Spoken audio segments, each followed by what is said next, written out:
Imagine the sound of your own scream echoing through the Siberian wilderness.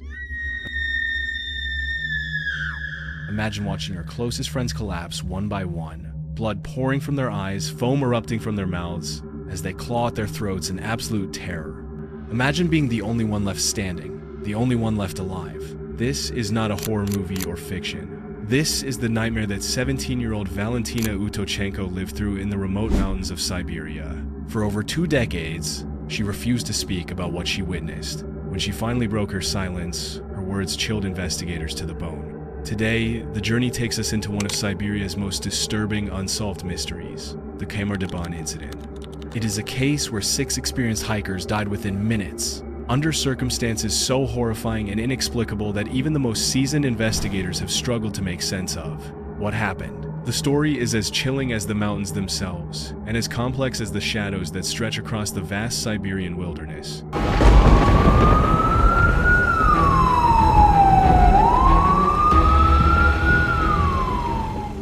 The year was 1993. The Soviet Union had collapsed just 2 years earlier. Russia was still reeling from political chaos, economic hardships, and a society grappling with uncertainty. But in the remote wilderness of southern Siberia, a world away from the turbulence of the cities, nature reigned supreme, unyielding and indifferent. Here lies the Kamar-Daban mountain range, known in the local Buryat language as Nut Ridge, stretching along the southern shores of the crystal-clear Lake Baikal. For many, these mountains were a paradise. Popular with hikers during the summer months, their trails were known for breathtaking scenery and generally mild weather. It was considered one of the safest hiking destinations in all of Siberia.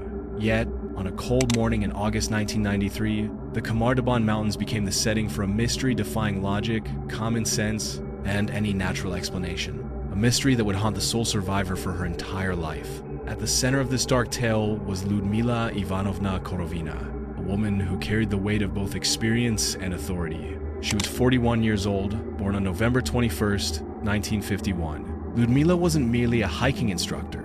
She was a master of sports in hiking, a prestigious title in the former Soviet Union. Known by her students as Master, she was strict but fair, highly skilled, and deeply respected. She had led countless expeditions and had an intimate knowledge of these mountains, knowledge she trusted completely. Lyudmila was also a mentor, a mother figure to the students she guided. Among them was 23-year-old Alexander Gennadievich Krysin, affectionately known as Sasha.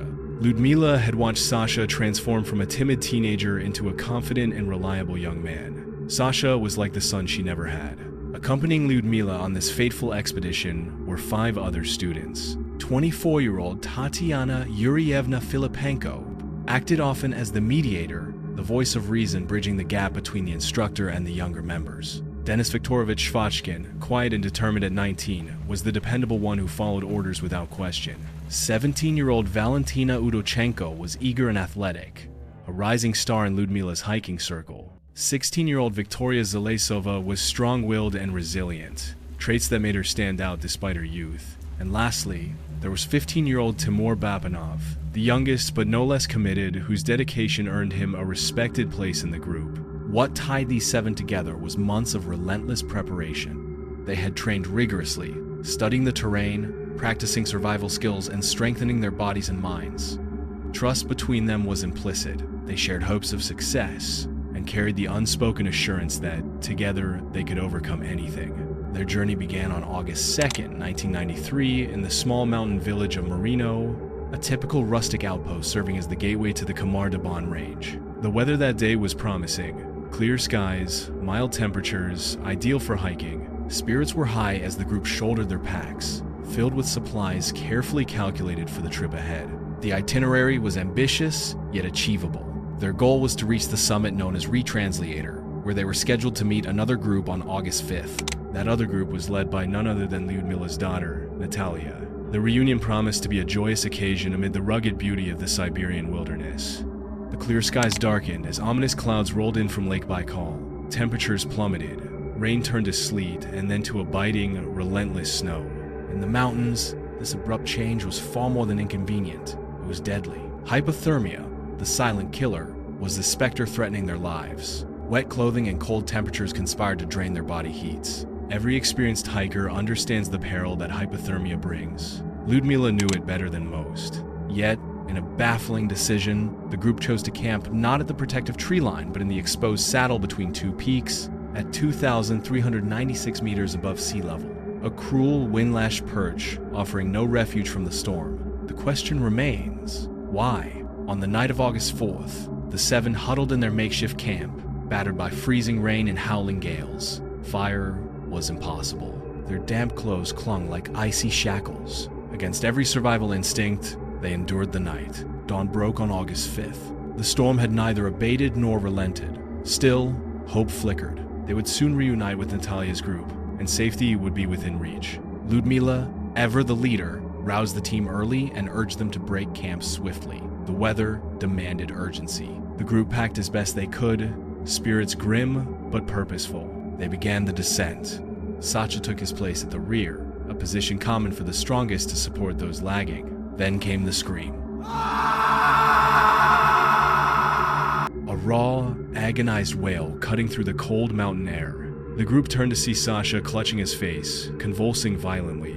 Foam poured from his mouth. Blood streamed from his eyes and ears. Ludmila rushed to him, her heart pounding with a mix of fear and disbelief. And then, she too collapsed, clutching her chest, gasping for breath before falling unconscious. One by one, the others followed. Tatiana clutched her throat, falling to her knees, then frantically bashed her head against nearby rocks until silence fell. Dennis hid behind rocks, retreating into his sleeping bag. Victoria clawed desperately at her clothes, her movements wild and frantic, biting Valentina when she tried to intervene. Timur convulsed violently, his body racked with uncontrollable seizures. Amid this chaos, 17-year-old Valentina remained the sole survivor, not afflicted by the symptoms, shattered but lucid, driven by pure instinct. She fled to the sheltering tree line, setting up a small tent.